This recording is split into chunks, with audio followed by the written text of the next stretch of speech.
আসসালামু আলাইকুম রহমতুল্লাহি ওবরাকাতু। সম্মানিত দর্শক শ্রোতাবিন্দু, আজকে আমরা বিদায়ী সেবা কাফেলার টিম দক্ষিণ পশ্চিম মনপুরা জনাব মোহাম্মদ শাহজাহান মুক্তার সাহেবের আম্মা গতকাল রাত 8:30 সময় ওনার নিজ বাড়িতে ইন্তেকাল করেন। তো ওনার এই কাফন দাফনের কাজে আজকে আমাদের বিদায়ী সেবা কাফেলার টিম সাড়া দিয়ে তিনাদের কবরের কাজ আঞ্জাম দিচ্ছেন, কাফন দাফনের কাজ আঞ্জাম দিচ্ছেন।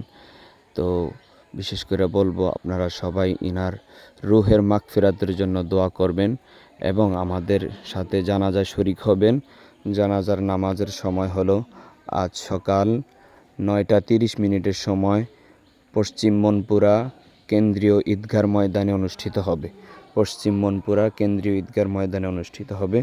বিশেষ করে আমাদের বিদায়ী সেবা কাফেলার টিমের জন্য সকলে দোয়া করবেন। আল্লাহ তাআলা যাতে আমাদের এই কাজকে লিল্লাহিয়াতের জন্য কবুল করেন। সকলে আমাদের পাশে থাকার চেষ্টা করবেন।